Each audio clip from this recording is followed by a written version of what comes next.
is Morning Raid on Delta Television, and of course we are still taking on World AIDS Day. Before now, we had a bit with pharmacists telling us so much about the medical aspect of it, and of course now we look at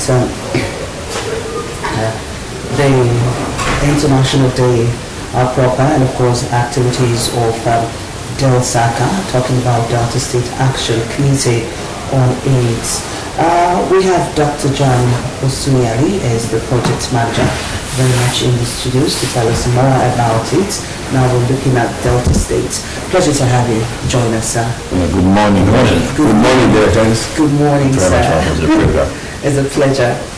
Okay, the last time we talked about a thing like this, I think it was last year. And of course, this year, we really want to know more about SACA activities, and we also looked at the team for the year 2020. We're already working with 3 teams actually. One from World Health Organization, there's another with the one from United Nations, and of course there is also another one from HIV.org. We'll look at that, but first we're in Delta State, so it's important for us to know in recent times the activity of SACA. Yes, good morning. Good morning. Yes. Actually, our activities in SACA covers all HIV concerned issues in the state. Okay. And generally coordinating the HIV response, both at the health sector and the non-health sector. And that's basically what we do. That we go on mobilization, we do monitoring and evaluation, we make sure standards are kept, and we source resources. We make sure that things are going on properly. Okay. And then most importantly too, we are constantly informing the government on where we are on a daily basis as it concerns the state. How would you rate the government partnership and the government relationship with SACA so far in terms of making the body perform its duties optimally? We have had the best support from this very present government. Remember, it's in this government that we made an agency, then they strengthened our agency, and we've been having funds continuously, and the results are magnificent. The results we are getting now are commensurate to the funds they are releasing. This is the first governor that, in the first instance, is conversant with everything we do as is concerned HIV and AIDS, because this is the first government that provided us, when we never had any institution that was actually addressing issues that concern HIV and AIDS in the state. He provided us for us to be going to Oka and Benin. Then he was Commissioner for Health. He made it possible for the very first health center to be built in the state. That was in Abo. And during this time too, just our activities expanded. We became a committee. We were the 19th state in the country to become a committee. Under his command, we were able to establish ourselves when he left. And funny enough, until he came back, when committees were transiting to agencies, we remained a committee until he came back. He was like the brain and the power behind it all. And since he came back, I will tell you, our activities have increased tremendously. So is there an executive bill to that effect? We're an agency. Oh, wow. We're an agency, yes. When he came in 2017, he accelerated an executive bill and made us an agency. Before then, there were about 2 or 3 trials that we had. Got to public hearing, the whole thing would decay. Okay. Now, in the course of you talking about the activities, you talked about standard, that SACA ensures the standards are kept as it relates to HIV/AIDS. Now, in Delta State, what you have to say about standards as it relates to Deltans in response to HIV, talking about testing and all that? Our standards are global. Okay. If you recall, we did not just become an agency, we transited from partners where World Health supported at the time. We've been working with various partners, so it's global standards that we maintain. Okay. Yes. So as far as standard is concerned, it's sustaining it that was the issue. Where we needed to be going for quality assurances from time to time. And that we have re-established now. There was a slight gap before the present governor came into office. Okay. Francis, you have No, I'm very much alright with that. But as of 2016, what I see here is that the rate of HIV prevalence in the state dipped from 5.8% to 3.5%. That was at 2016. As at 2020, how would you rate the development so far? Yes. In the first instance, let me educate you on prevalence. Prevalence is a measure of the status of HIV in a place to some extent. And there was a progressive decline up to 3 point something in 2016, like I observed. Then thereafter, it dropped to about 3.2. There's a recent survey that was carried out in 2018. It's called NICE survey. At the end of it, the real prevalence of Delta C was established at 1.8, which is slightly above the national prevalence rate of 1.4. Generally in the country, there was a decline. The true picture of our prevalences were known. Then we were classified as one of the HIV-burdened states in the country. About 8 states were singled out. And as of this year, our prevalence is about 1.8. We had about 22 or 23,000 people on treatment. That was brought to the attention of His Excellency. He was not happy with the state. And then he empowered us and urged us to go all out and be sure that he doesn't want to hear that word, that we are one of the burdened states. Okay. So with his support and release of materials, human and everything, we've been on the field, and I'm happy to announce to you now that we have over 45,000 persons on drugs now. Which means we have virtually covered more than 75 people living with HIV on treatment. And they're not just only on treatment, they are all virally suppressed. How do you break that down, virally suppressed? Yes, when you are virally suppressed, it means that they cannot even dictate the virus in your blood. Wow. Based on the treatment they are having now. It's a regime called TLB. If you are on it within 3 or 4 months, your viral load will be dropping considerably. Okay. So as at date, because I reviewed my figures yesterday from partners, everybody on treatment is about 45,000 now. The survey actually shows that we're having about 63,000 persons in Delta State living with the virus. 63? Then, yes, that's survey, 2018. Okay. And as at January this year, only 22,700 were on treatment confirmed.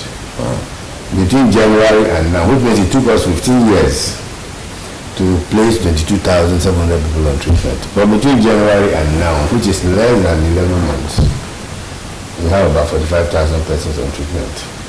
Okay, so we'll say that So the treatment coverage is extremely high now, and our case finding has doubled. So we have improved 100% on what we were yesterday. It all means people are not afraid. It's just they can actually come to they undergo testing without being scared.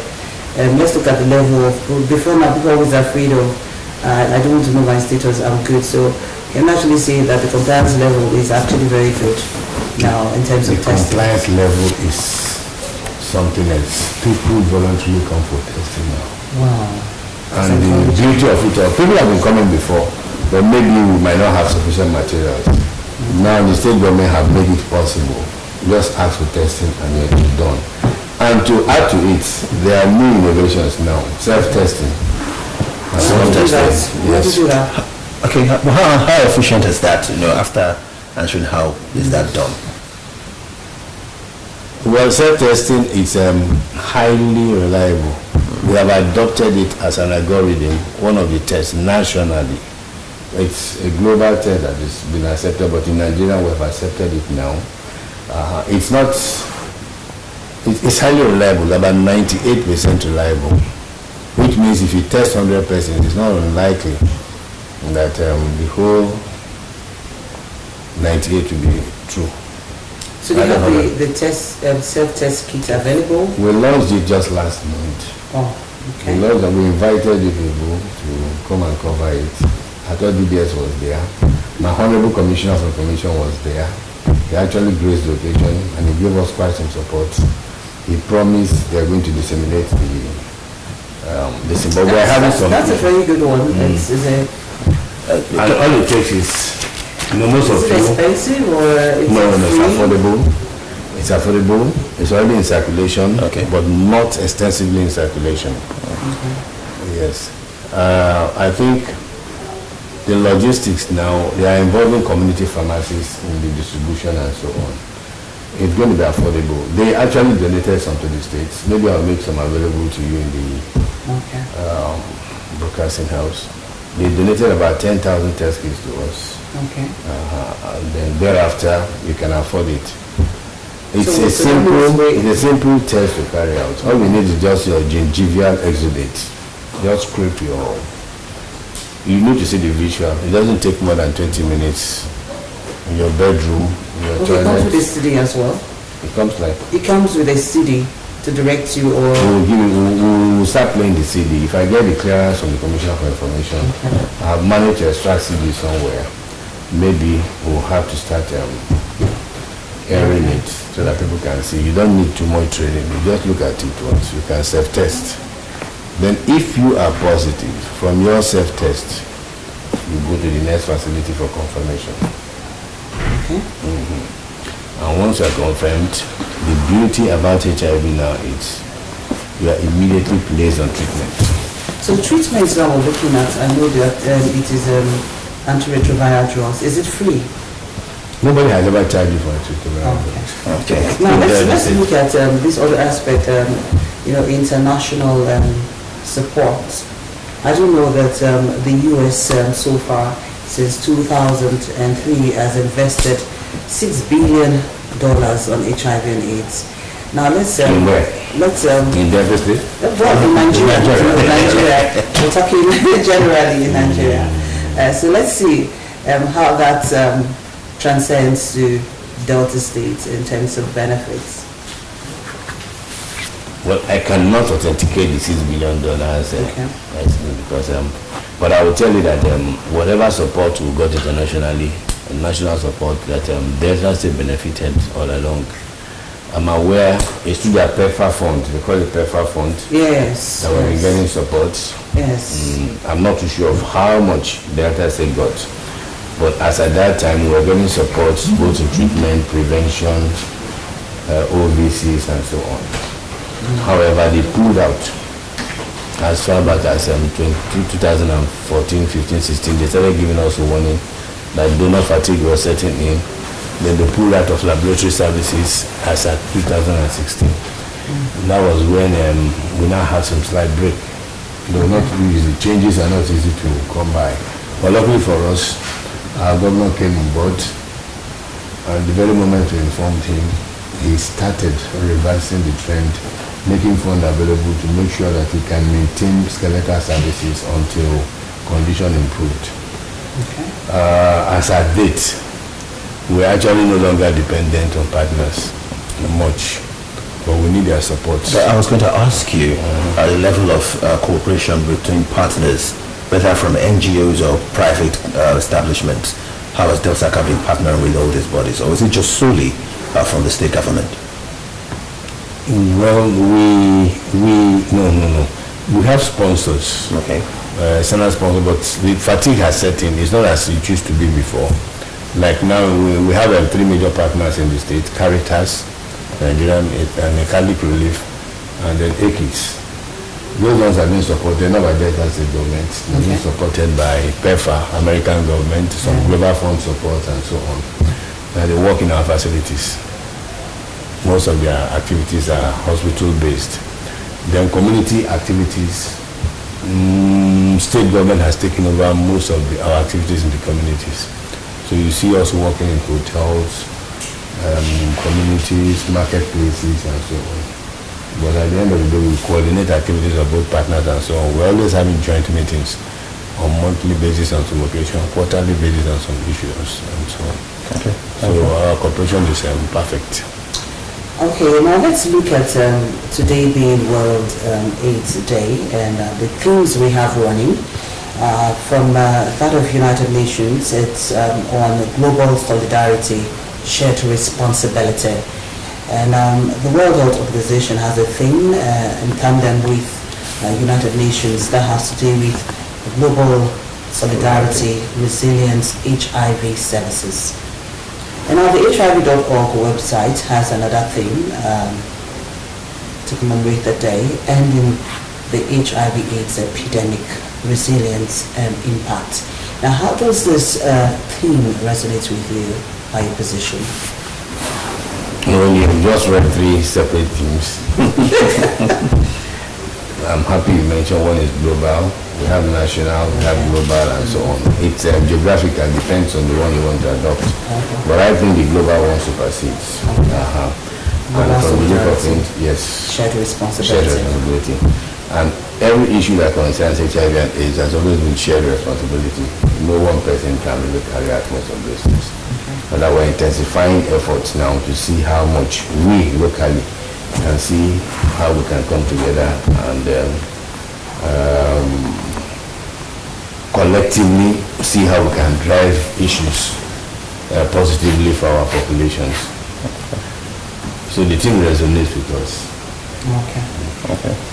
From several conversations we've had today from pharmacists just before you stepped in, we realized that, HIV doesn't kill if you know your status. We came to realize that. And something you said clearly, you said there are some drugs being given right now that can perhaps make the HIV symptoms or whatever in your body so minimal that it might not even be recognized in the body.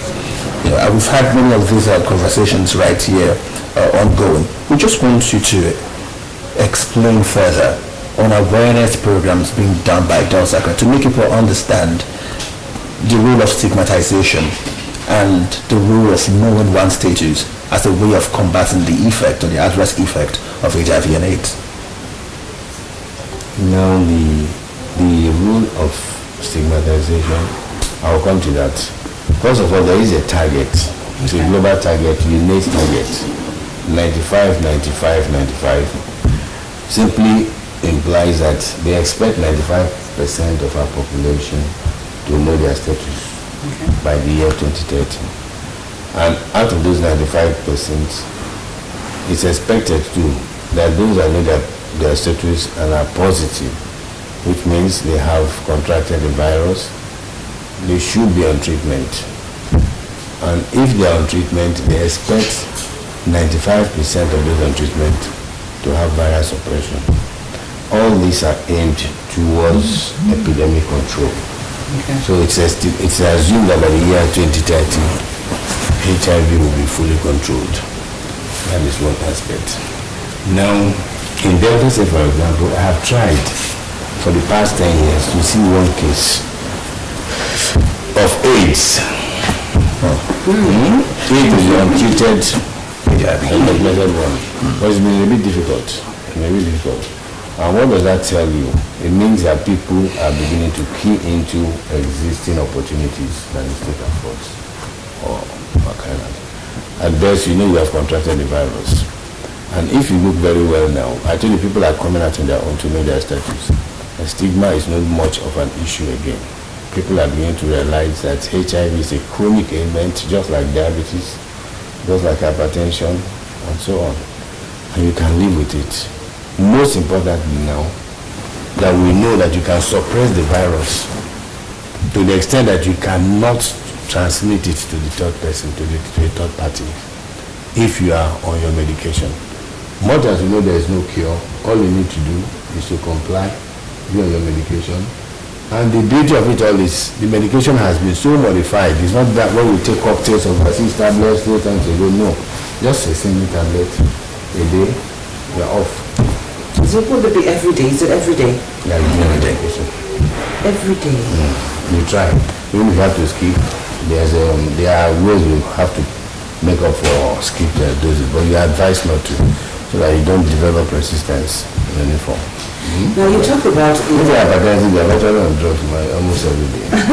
If you are diabetic, you are virtually... These are even more problematic. I think they have even watched what they eat entirely. Diabetic patients. Okay. Well, what do you have to say about... and the state government now, you know, there was an executive bill.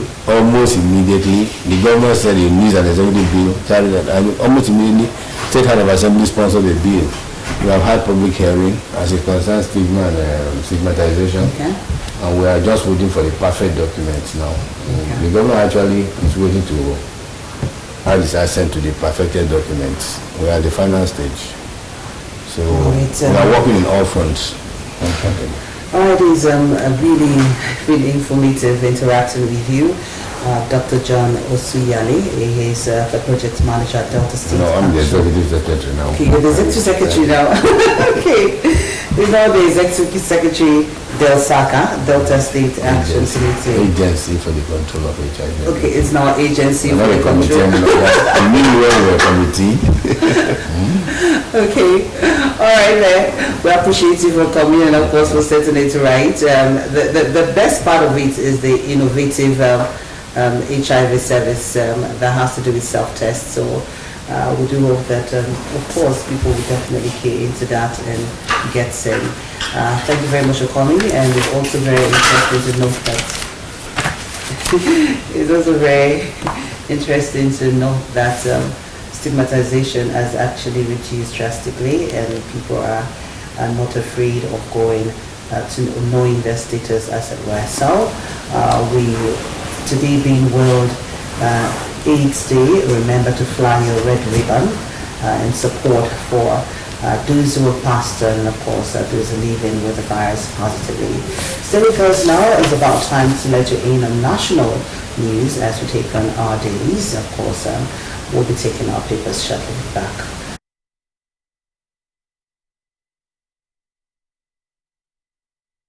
World AIDS Day was the first ever Global Health Day observed.